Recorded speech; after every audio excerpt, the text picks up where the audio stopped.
Salut à tous et bienvenue pour cette nouvelle émission. On accueille aujourd'hui un chanteur et comédien fort sympathique qui a été révélé au grand public par la Star Academy 3. Bonjour et merci d'être là, Lucas Delcourt. Bonjour. Alors Lucas, tes envies artistiques remontent à quel âge? Oula, en fait, l'âge de 11 ans, parce que jusque-là, je voulais être dessinateur, plutôt Oui. de bande dessinée, comics, Superman et compagnie. Et puis j'ai découvert, en fait, on a fait une pièce au collège et ils ont fait passer un petit casting et Mhm. c'était l'Avare Ah oui, oui, de oui. Molière et j'ai joué Harpagon à 11 ans. et, et de ce jour-là, je suis tombé amoureux et puis chaque année, j'ai fait des pièces à l'école et puis en dehors aussi. Avec un public de plus en plus nombreux?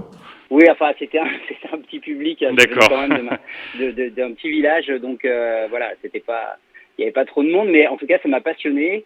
Et on a même fait une comédie musicale franco-américaine où ça m'a toujours encouragé à continuer. C'est-à-dire que je pense que si j'avais été, je sais pas, comme figurant ou le mec qui passe derrière, je me serais dit, bon, c'est peut-être pas pour moi, mais en Hmm. fait, ça m'a encouragé. Et puis on me donnait des rôles un peu plus conséquents et puis je me suis D'accord. dit que voilà, il fallait que je continue.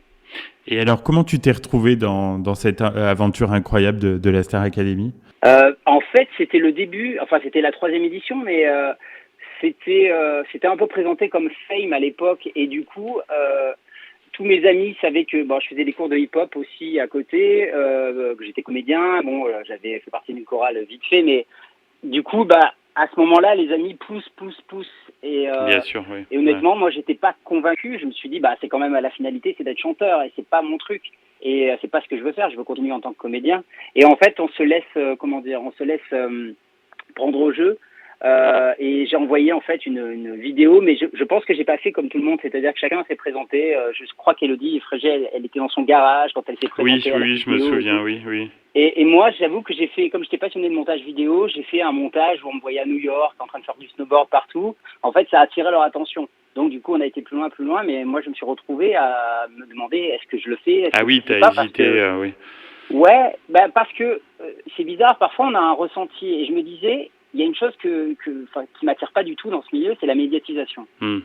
Et bien entendu, c'est facile de le dire quand on l'a pas vécu. Ça a confirmé ce que je pensais, mais c'est pas pour ça que je veux arrêter mon métier. Du coup, voilà, j'y suis allé. Mais la seule bonne raison, c'était de me dire que si encore je faisais partie des derniers, c'était peut-être que je ferais pour la première et dernière fois de ma vie toutes mes passions réunies sur une scène si je faisais partie de la tournée. Mais bon, Hmm. le chemin était long, j'en savais rien.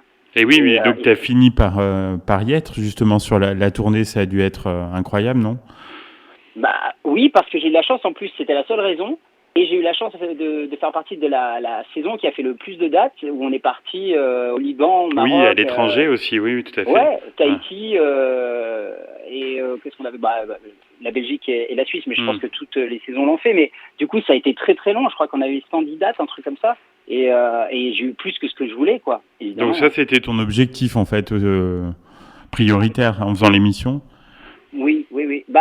Oui, mais encore, bon, c'est facile Oui. de penser à tout ça avant, mais de le vivre, c'est différent. Mais Hmm. j'avoue que, avec le recul, pour avoir côtoyé plusieurs personnes quand même qui ont fait plusieurs saisons, enfin qui étaient dans diverses saisons, Oui. j'avoue que dans mon cas, c'était génial parce que je n'avais rien à perdre. À la base, je ne voulais pas faire une carrière de chanteur. Donc Oui. finalement, j'ai fait des albums, mais ce que je veux dire, enfin, je fais un album solo et puis des albums avec la Starac, Oui, mais oui. j'avais rien à perdre. Je ne pense pas, par contre, que j'aurais fait une Starac comédien si ça avait existé. Hmm. Parce que là, on se met en danger, enfin plus en danger Oui, dans bien mon cas. sûr, oui, il y a plus d'enjeux, là, pour le coup, oui. Oui. Et du coup, du coup, je crois que j'ai profité encore plus. J'avais pas cette pression franchement, c'était extraordinaire. Je Hmm. pense que ça reste dans les meilleurs moments de ma vie, cette tournée. Hmm. C'était fabuleux. Et comment tu as géré, suite à l'émission et à la tournée, la notoriété incroyable que ça t'a apporté? C'était, en fait, c'est pas si compliqué que ça. C'est-à-dire que j'ai la chance, et je pense que c'est une chance, de ne pas arriver directement de là où j'habitais. En plus, j'habite, c'est un petit village, donc c'est vrai que le contraste est énorme avec Paris.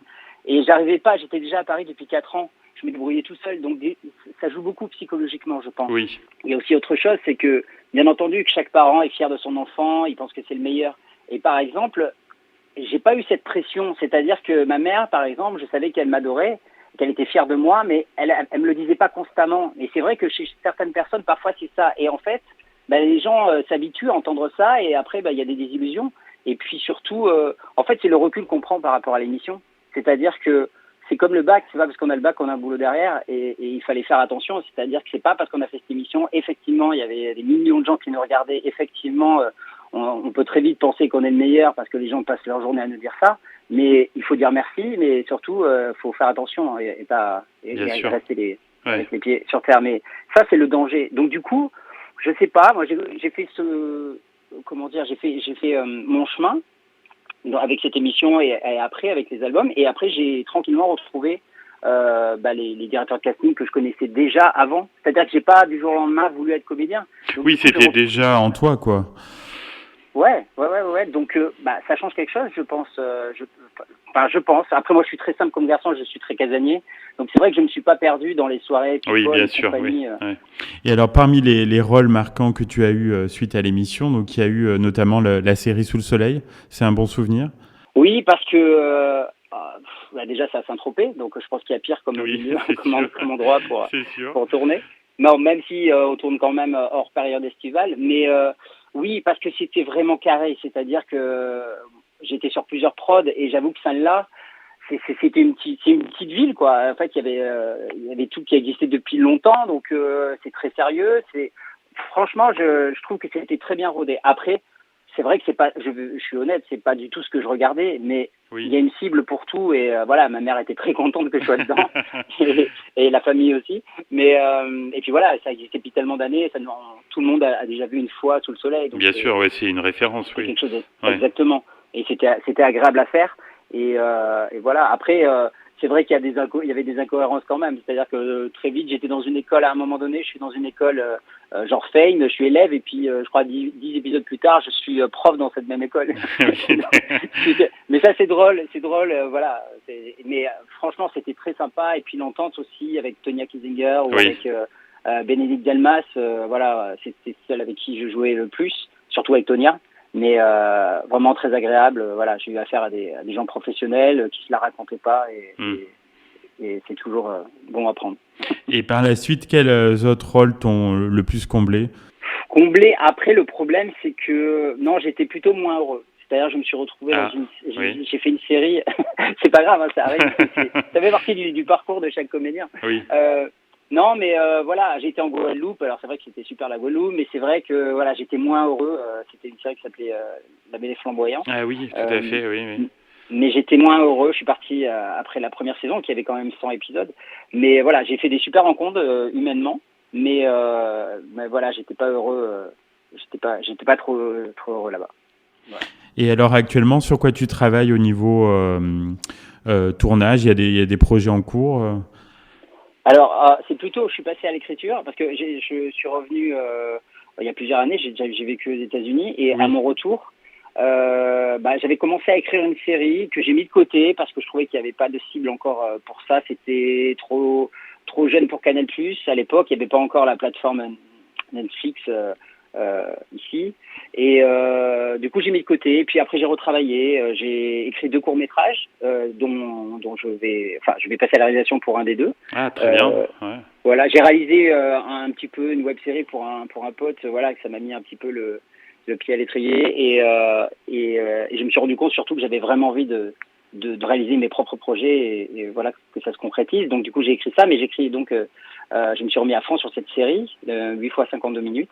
Et je suis en train de finaliser le pilote là. Voilà, et j'espère que ça verra le jour quand même. C'est le but, c'est la finalité. On te le souhaite, hein, tu nous en reparleras. Donc tu as participé récemment aux différents Prime anniversaires de la Starac. Comment se sont déroulés les enregistrements? Alors c'était une cadence un peu infernale quand même parce que 8 saisons dans une même journée, c'est assez compliqué à gérer. J'avoue que ça aurait été un peu plus cool si ça avait été étalé sur 2 jours. Oui. À l'époque, on nous avait dit un prime, on ne savait pas, et c'est le jour de l'enregistrement qu'on nous a dit il y aura 2 primes. Bon, finalement, c'est devenu 3 primes. Et du coup, on s'est dit bon, c'est dommage de ne pas avoir pris plus de temps. C'était compliqué pour les plannings. Par exemple, pour ma saison, Sophia, elle tournait jusqu'au samedi, on a tourné un dimanche. Elodie était en shooting, je crois, donc c'était un peu compliqué. Mais nos retrouvailles humainement étaient super. moi personnellement, j'avoue que j'avais eu des nouvelles de tout le monde, mais il y en a certains entre eux qui ne sont pas vus depuis, nous ça fait 18 ans du coup. Eh oui, donc ça fait des belles retrouvailles. Ouais, mais c'était comme si c'était hier. Hein. Il y a quelques vidéos qui ont fuité de nos répètes dans les couloirs et tout ça. Et en fait, c'est vraiment l'image de nos retrouvailles. C'était vraiment top. Ça, c'était vraiment bien. Voilà, on a fait les 2 hymnes et puis on a chanté les garçons ensemble et puis après il y a eu des solos. Mais non, c'était vraiment très sympa. Et puis de revoir les profs. Voilà, c'était pas le même décor, c'était pas le même plateau, mais c'est un très beau plateau puisque c'était à la scène musicale. Mais c'était très sympa. Voilà, humainement c'était top. Et même les autres promos, hein, il y en a certains qu'on connaissait un petit peu de vue. Lucie Bernardoni par exemple, que je connaissais très bien. Et puis d'autres que je connaissais moins, mais voilà, c'était vraiment une super ambiance. Oui, ça a permis d'échanger entre vous, quoi. Ouais, tout à fait. Franchement, c'était vraiment bien. Dernière question, Lucas. Logos FM, c'est la radio de l'Auvergne. Je crois que tu as un lien particulier avec notre région. Tu l'aimes bien? Oui, j'aime beaucoup et j'aime bien aller me balader au Puy-de-Dôme. Alors j'ai oublié les autres noms, Puy de Goules, je crois, des Goules, ouais. Comme ça. Mais ouais, j'aime beaucoup. Oui, Puy de Pariou. Oui, de Parioul.